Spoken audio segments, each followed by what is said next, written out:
Kasa, slobodné kráľovské mesto, klenot Horného Uhorska, sa chúlila v chladnom objatí Karpát ako dieťa, ktoré tuší blížiace sa nebezpečenstvo. Bol rok 1629 a Európou sa valila smršť 30-ročnej vojny, ktorá zanechávala spálenú zem a zničené životy všade, kam siahla jej krutá ruka. Vzduch v meste bol hustý od napätia. Na prvý pohľad všetko pôsobilo normálne. Kováči pracovali s kladivami, z trhov sa šírila vôňa korenia a v pivniciach dozrievalo víno, ktoré preslávilo tunajší kraj. Ale za touto každodennosťou sa skrývalo niečo temnejšie. Šepot o podivných zmiznutiach.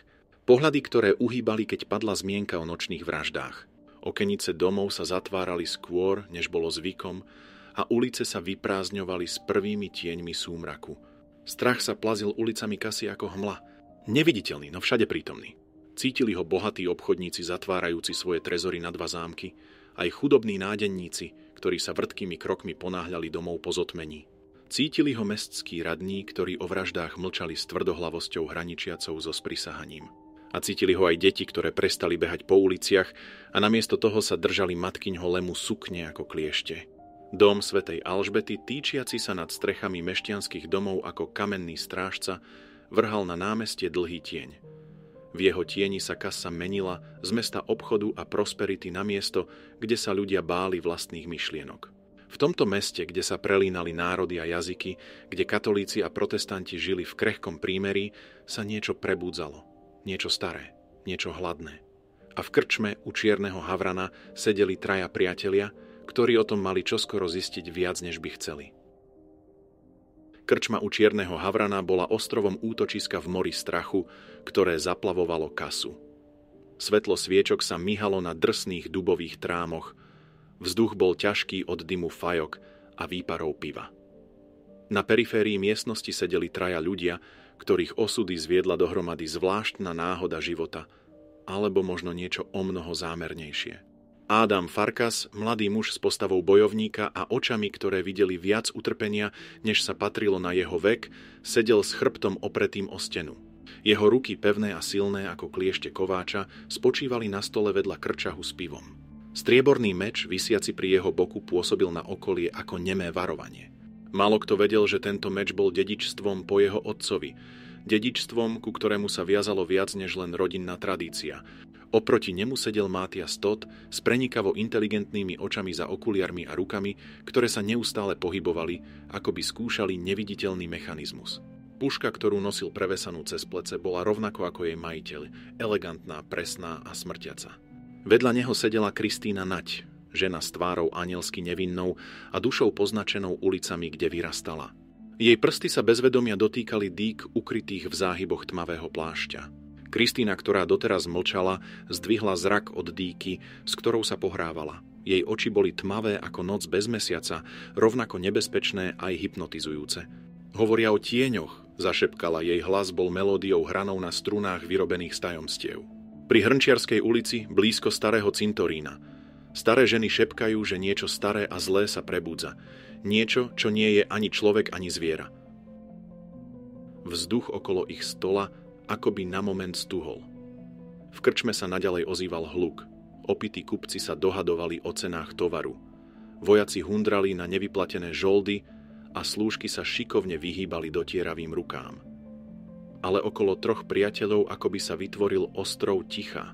Mátias sa zasmial, no jeho smiech znel umelo, ako maska, ktorú si nasadzoval na svoju vlastnú neistotu. Poverí Kristína, ľudia vždy vidia démonov, keď sa boja, povedal. Ale jeho oči prezrádzali, že ani on sám svojim slovám celkom neverí. Ale priznám sa, že tiež už v tom strácam hlavu. A čo ty, Adam? Spýtala sa Kristína. Veríš na rozprávky?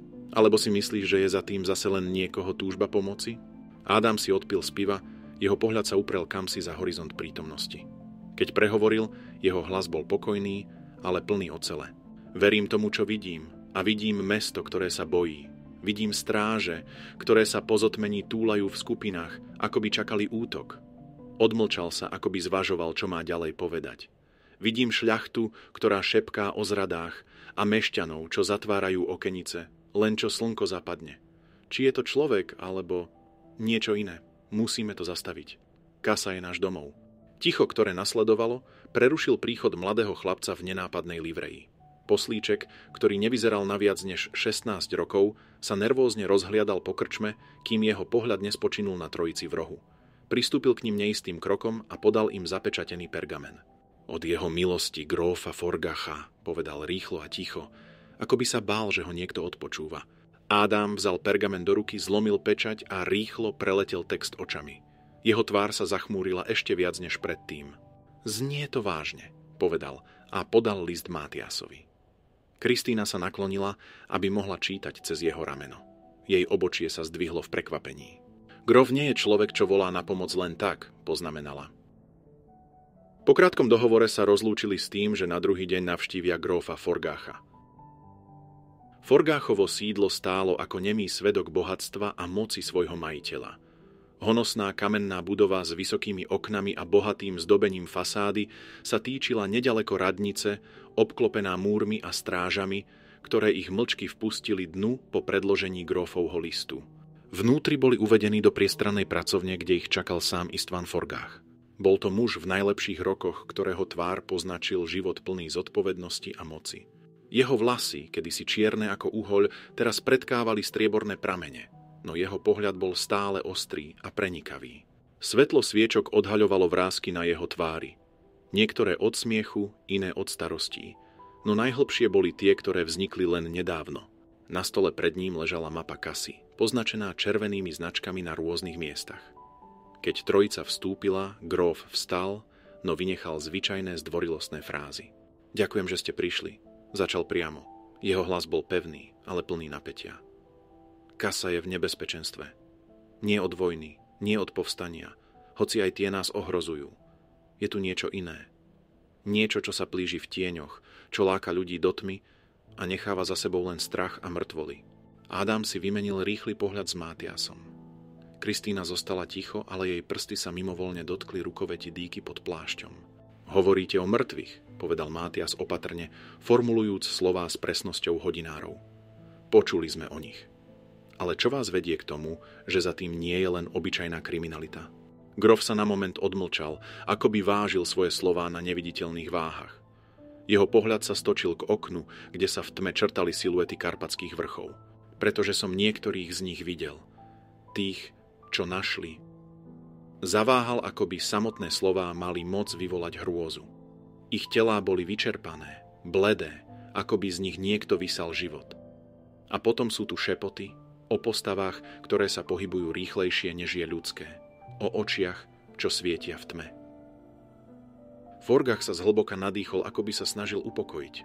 Nehovorím, že verím na rozprávky, ale niečo staré a zlé sa prebúdza v tomto meste. A ja mám podozrenie, že do kasy prišlo niečo iné. Ako môžeme pomôcť? Spýtal sa Ádám priamo. Jeho hlas bol pokojný, ale oči prezrádzali oheň odhodlania a zvedavosti. Grof ukázal na mapu. Potrebujem dôkazy, informácie. Musíme zistiť, kto stojí za týmito udalosťami a kde sa skrývajú. Jeho pohľad prechádzal z jedného na druhého. Máte schopnosti, ktoré ja nemám. Ádám, tvoja sila a odvaha sú známe. Mátias, tvoj a presnosť sú neoceniteľné. A Kristína, ty jednoducho vidíš to, čo iní nevidia. Grof sa naklonil bližšie, jeho hlas klesol takmer do šepotu. Chcem, aby ste začali pátrať. Krčmy, trhoviská, uličky, načúvajte, sledujte a nezabudnite ani na starý cintorín na okraji kasy. Odtiaľ prichádzajú najpodivnejšie správy. Trojica prikývla. Ich tváre boli vážne, ale v očiach im horela iskra odhodlania. Chápali, že úloha, ktorú im grof zveril, nebola len nebezpečná, ale mohla ich priviesť na prah niečoho, čo presahovalo bežné chápanie sveta. Kasa bola ich domovom a ak v nej číhalo zlo, boli odhodlaní ho zastaviť, nech už malo akúkoľvek podobu. Nasledujúce dni prebehli v znamení opatrného pátrania.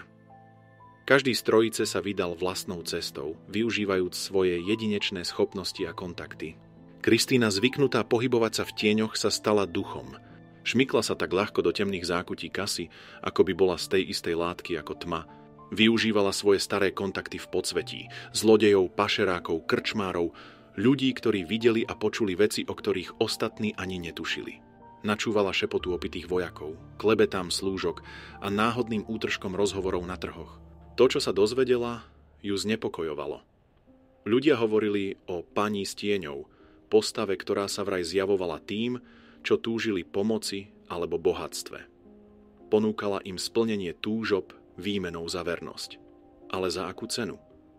A komu vlastne vernosť prísahali? Toto ostávalo zahalené tajomstvom rovnako temným ako noci, počas ktorých sa vraj stretávala so svojimi vyvolenými. Ádam sa pokúšal získať informácie od mestskej stráže, ale narážal na múr mlčania a podozrievavých pohľadov. Nikto nechcel hovoriť, všetci akoby sa báli, že ich niekto počúva. To len potvrdzovalo Forgáchovo podozrenie, medzi strážami museli byť zradcovia. Ľudia, ktorí vedeli viac, než hovorili, a možno aj tí, ktorí aktívne pomáhali tomu, čo sa v kase dialo. Mátias sa ponoril do sveta kníh a dokumentov. Hodiny trávil v archívoch kapituly a v Grófovej knižnici, prehrabával sa v zaprášených kronikách, genealogických záznamoch a starých listinách. Jeho bystré oči nachádzali stopy tam, kde iní videli len náhodné údaje. V starých povestiach objavil zmienky o rode, ktorého meno sa spomínalo len šeptom, spojené s temnými rituálmi a podivnou mocou nad myslami ľudí. Rod, ktorý mal vraj schopnosť doslova piť život z tých, čo sa im postavili do cesty. Po dňoch pátrania sa stretli opäť v krčme účierneho Havrana, teraz však v súkromnej izbe na poschodí, kde ich nemohol nikto odpočúvať. Kristína priniesla správy z ulic, Ádám svoje skúsenosti so strážou a Mátias svoje objavy z archívov. Keď spojili svoje poznatky, obraz, ktorý sa im vynoril, bol znepokojujúci. Myslím, že je čas pozrieť sa na ten cintorín, povedala Kristína, keď dopila svoje víno. Jej oči sa leskli odhodlaním a v hlase mala naliehavosť, ktorá nepripúšťala námietky. Ádam prikývol, jeho tvár bola vážna. Dnes v noci, keď mesiac bude najvyššie. Matias sa zatváril neisto, ale aj on súhlasil. Pôjdem s vami, ale budeme opatrní. A tak sa v tú noc, keď sa mesto ponorilo do tmy a ticha, vydali na cestu k starému cintorínu na okraji Kasy. Noc bola tmavá a studená, mesiac sa skrýval za hustými mrakmi a ulice Kasy boli ponorené do tmy, ktorú len občas prerušil slabý svit lampášov. Trojica sa pohybovala tieňmi, vyhýbajúc sa hliadkam mestskej stráže a zvedavým očiam nespavých obyvateľov. Kristína ich viedla. Jej kroky boli tiché ako padanie lístia. Poznala každú uličku, každý tajný priechod, každú škáru v mestských hradbách. Ádám sa držal tesne za ňou. Jeho ruka nikdy neopúšťala rukoveď meča. Mátias uzatváral ich malú skupinu. Jeho puška bola pripravená, oči ostražité. Keď sa priblížili k starému cintorínu na okraji mesta, pocítili zvláštnu zmenu vo vzduchu. Ako by sa stal hustejším, ťažším, nabitým niečím, čo nemohli pomenovať. Vzduch voňal zemou a čímsi starým a cudzím. Kristína sa zastavila, jej ruka spočinula na rukoveti dýky. Cítite to? Zašepkala. Jej hlas bol sotva hlasnejší než dých. Mátias prikývol, jeho puška bola pripravená. Nie sme tu sami. Ádam zodvihol svoj štít, pripravený čeliť čomukoľvek. Z tmy sa vynorila postava. Žena v tmavých, elegantných šatách, jej tvár bola bledá ako mesačné svetlo, oči tmavé a prenikavé. Pohybovala sa s gráciou, ktorá bola takmer neľudská, ako by sa vznášala nad zemou namiesto toho, aby po nej kráčala. Zablúdili ste? Spýtala sa hlasom, ktorý znel ako melódia hraná na strunách z ľadu. Noc nie je pre smrteľníkov. Vráťte sa domov, kým je čas. Ádám postúpil vpred, jeho meč bol na poli vytasený. Kto si? A čo hľadáš? Žena sa usmiala, no jej úsmev bol chladný a plný skrytých hrozieb, ako dýka zabalená v hodvábe. Volám sa Ilona. A toto mesto vždy bolo plné príležitostí. Jej pohľad prechádzal z jedného na druhého, ako by ich hodnotila. Vy ste odvážni, to musím uznať, ale odvaha je krehká vec, keď čelíte niečomu, čo vás presahuje. Než stihli zareagovať, zmizla v tieňoch, ako by ju pohltila samotná tma. Trojica zostala stáť, ich srdcia bili ako zvony. Vedeli, že sa dotkli niečoho starého a nebezpečného. Toto nie je možné, zašepkal Mátias, jeho hlas sa triasol napätím. Videli ste, ako sa pohybovala? Ako by gravitácia pre ňu neplatila. Kristína prikývla, jej tvár bola vážna. A jej oči, také studené, ako by v nich nebol život, ale niečo iné. Ádám mlčal, jeho pohľad bol upretý na miesto, kde Ilona zmizla. Jeho myseľ pracovala, spájala útržky informácií, ktoré získali. Vrátime sa? Povedal nakoniec. Ale nie preto, že sa bojíme. Potrebujeme viac informácií, viac času na prípravu. A musíme varovať grófa. Aj tak sa to dá povedať, podotkol humorne inak na smrť vystrašený Mátias.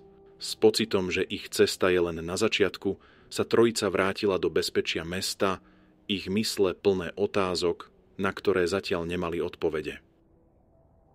Nasledujúcu noc sa Kristína vrátila na cintorín sama.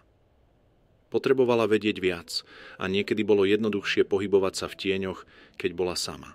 Noc bola tichá, bez mesiaca, len hviezdy vrhali svoje slabé svetlo na náhrobné kamene, ktoré vrhali dlhé, pokrivené tiene. Kristína sa pohybovala medzi nimi ako duch, jej kroky boli neslyšné, dých kontrolovaný. Všetky jej zmysly boli napnuté, pripravené zachytiť akýkoľvek signál nebezpečenstva.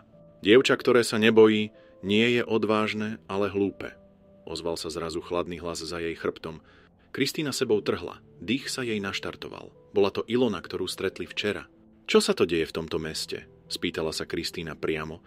Jej ruka reflexívne sklzla k dýke ukrytej v záhyboch plášťa. Niečo, čo je mimo tvojho dosahu, odpovedala žena, jej hlas prechádzal dušou ako ostrý ľad.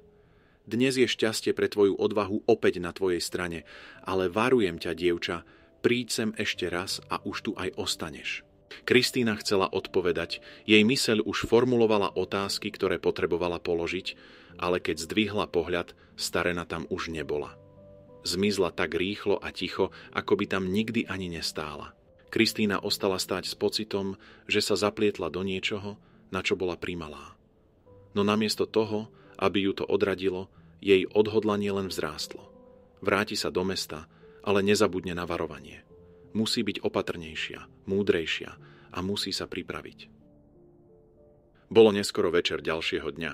Ulice Kasy, za bežných nocí presiaknuté životom a tlmenými smiechmi, sa ponorili do ticha. V malej dusnej izbe nad krčmou u čierneho havrana sedela trojica postáv okolo dubového stola. Mihotavé svetlo jedinej sviečky odhaľovalo ich tváre v prehlbujúcich sa tieňoch. Dym z dohárajúcich olejových lampášov sa vkrádal do nozdrí štipľavou vôňou spáleniny.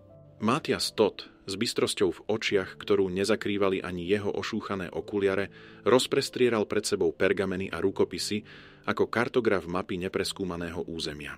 Jeho prsty, zašpinené atramentom až po koreň nechtov, s metodickou presnosťou posúvali dokumenty po povrchu stola. Každý list, zaprášený a zažltnutý vekom, rozprával tichý príbeh o strachu, ktorý sa zakrádal Kasou ako neviditeľná morová nákaza. Pozrite, prehovoril Mátias hlasom, ktorý sa niesol izbou ako šepot duší. Toto nie sú náhodné útoky. Pozrel som si životy obetí, ich obchodné knihy, ich väzby. Až príliš často sa jedná o niekoho s mocou, postavením alebo cennými informáciami. Ádám Farkas sedel oproti nemu, jeho oči zachytávali svetlo sviečky ako dva uhlíky vytiahnuté z ohňa. Prsty mu nervózne bubnovali po rukoveti meča, ktorý mal vždy pri sebe. Písár Zoltán Balog napríklad poznal každého, kto bol v Kase niekým, pokračoval Mátias, prstom sledujúc meno na zozname. Zmizol a našli ho, až keď mal vnútornosti vonku. Zaujímavé je, že keď už je zabitý niekto s vplyvom, tak je to skoro zo zásady vplyv vo Viedni. To znie, ako keby niekto plánoval útok na samú Kasu, konštatovala Kristína. Mátias prikývol a z hromady vytrhol čistý pergamen. Na základe toho, čo viem, som si dovolil urobiť zoznam ľudí, ktorí by mohli byť ďalšími cieľmi. Jeho pero škrípalo po papieri ako pazúr po kamennej dlažbe. Budeme ich sledovať vodne v noci a dúfať, že sa ich niekto pokúsi zabiť, dokončil Ádám. V jeho hlase nebola výčitka, len trochu cynické konštatovanie. Mátias už len zamyslene prikývol. Plamienok sviečky sa odrážal v jeho očiach. Kristína sa uškrnula, no jej úsmev bol bez radosti. Ešte v ten večer sa išla pomodliť k nedalekému kostolíku. Pri druhých dverách, ktoré už boli zamknuté, sa prežehnala a vzala kus látky, ktorý namočila do svetenej vody. Tou potom otrela dýky, schované pod tmavým oblečením. Zvonku zrazu k nej pristúpil kňaz. Ty si naozaj pozoruhodné dievča. Obávam sa ale, že svetená voda takto nefunguje. Kristína sebou najprv ostražite trhla, ale potom na muža so záujmom pozrela. Tiež vedel, že sa v kase deje niečo neobvyklého. Musel pri najmenšom počuť o tých vraždách. Neviem, oče, život riešim za pochodu. S tými slovami odkráčala preč. Kapitola 2. Bola noc a Ádam Farkas stál nehybne v húštine karpatských javorov, ich čierne konáre sa nad ním týčili ako kostnaté prsty.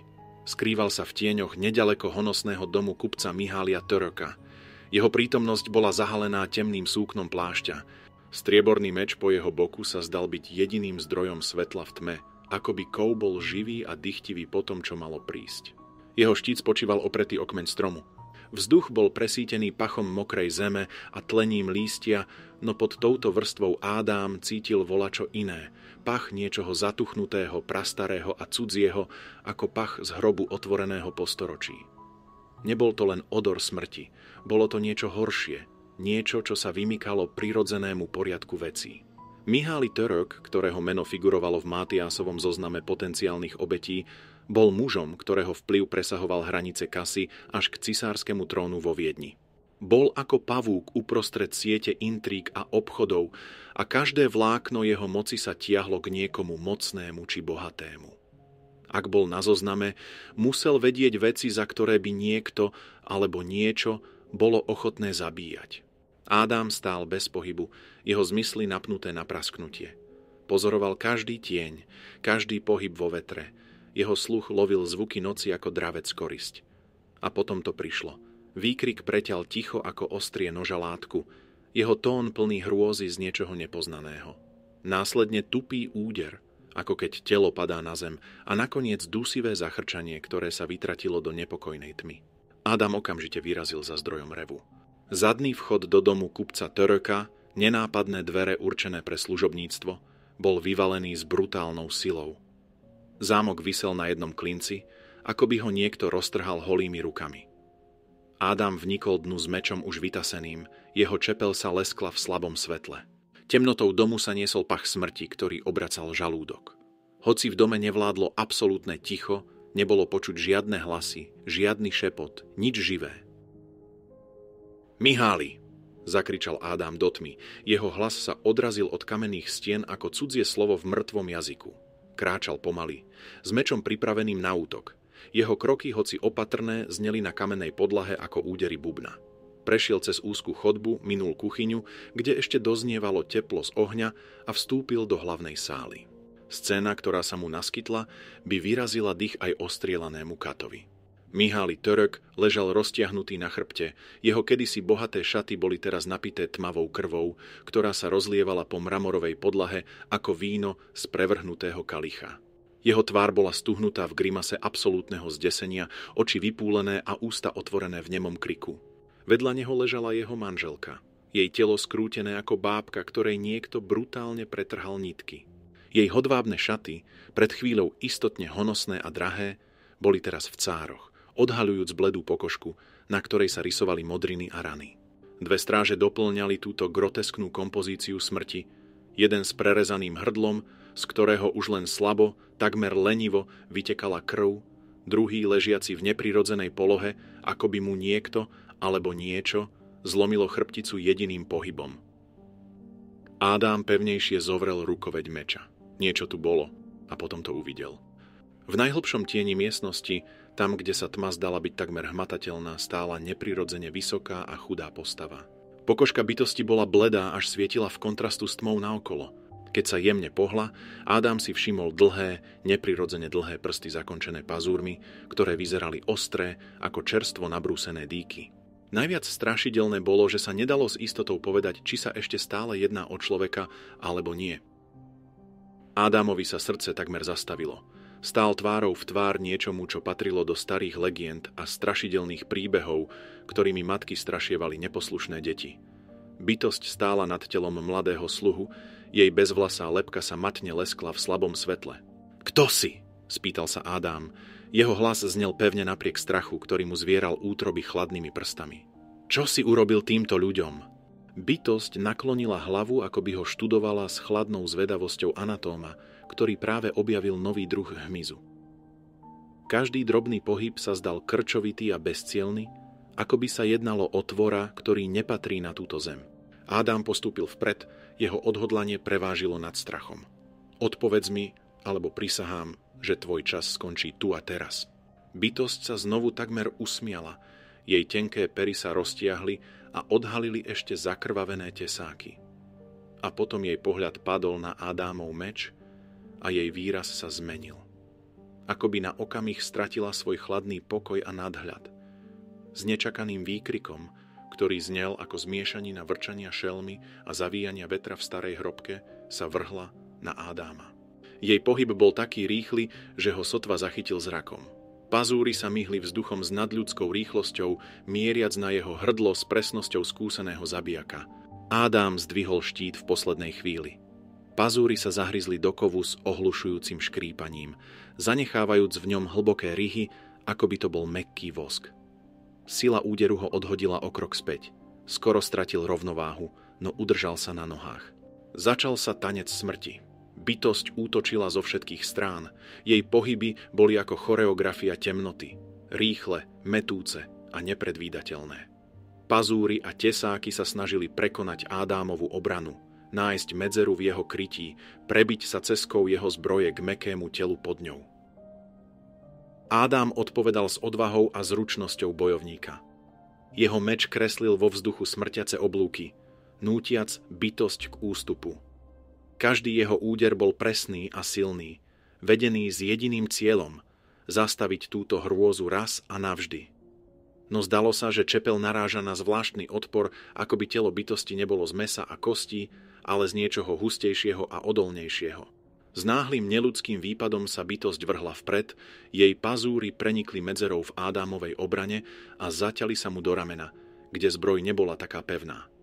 Spaľujúca bolesť vystrelila jeho telom ako blesk, krv vytriskla z rany, horúca a lepkavá, stekajúc po jeho ruke ako temná rieka. Ádám zatiaľ zuby, aby potlačil výkrik. Bolesť ho však nezastavila. Naopak, ako by ju premenila na čistú energiu, na palivo pre svoj hnev. S mohutným švihom odrazil bytosť štítom, ktorý ju na moment vyviedol z rovnováhy. V mieste, kde sa jej pazúry zahryzli do jeho tela, pocítil podivný chlad. Cítil, ako jeho telo na mieste hryznutia slabne. S vypätím všetkých síl sa však prinútil naďalej naplno vzdorovať nepriateľovi, ktorý nikdy neoddychuje. Sála sa zmenila na boisko. Nábytok sa lámal pod ich pohybmi. Sviečky padali na zem, vytvárajúc mihotavé svetlo, ktoré vrhalo ich dvojicu do fantastických siluet na stenách. Cítil, ako mu sily ubúdajú, bytosť naopak, ako keby únavu nepoznala. Zrazu mu myseľ zaplavila spomienka. Otcové slová, keď mu odovzdával meč. Táto čepeľ poznala temnotu. Použiju múdro. Čo tým myslel? Prečo práve teraz, v tomto okamihu medzi životom a smrťou, sa mu vracali tie slová? S obnoveným odhodlaním sa Ádám vrhol do útoku. Jeho meč sa zahnal v širokom oblúku, ktorý bytosť nečakala. Čepel sa s piskotom prerezala vzduchom a zasiahla ju do boku. Monštrum za ohlušujúceho jakotu ustúpilo o krok späť. Ádám využil jej zaváhanie. So všetkou silou, ktorá mu ešte zostávala, zdvihol meč a vrazil ho priamo do jej hrude, tam, kde by malo byť srdce. Čepeľ prenikla do tela bytosti ako do niečoho elastického a umelého. Bytosť vydala strašný, neľudský výkrik. Jej telo sa zachvelo v krčoch, pričom sa meč mykal v jej hrudi. Konečne ako bábka, ktorej prerezali nitky, sa zrútila k zemi. Ádám klesol na koleno, lapajúc po dychu. Zbroj na ňom vážila ako olovo. Jeho rameno chladlo, ako by ohlasovalo smrť.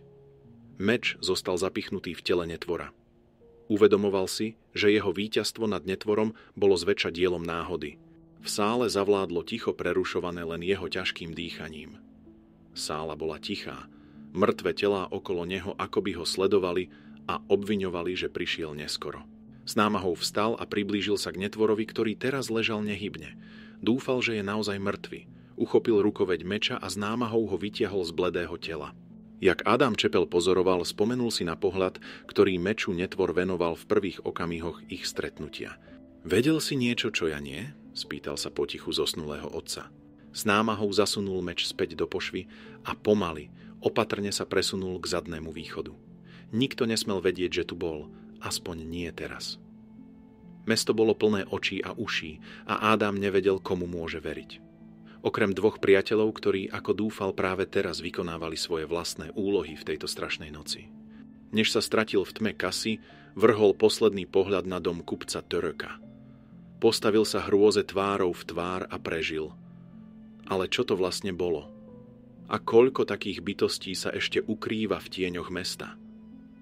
Otázky bez odpovedí mu vírili v hlave, keď ho pohltila noc, jeho verná spoločníčka v tejto hre života a smrti. Ďakujeme, že ste Tiene Košíc dopočúvali do konca. Ak sa vám náš príbeh páčil, budeme radi, keď zanecháte like a odber, aby vám neunikol žiadny nový príbeh.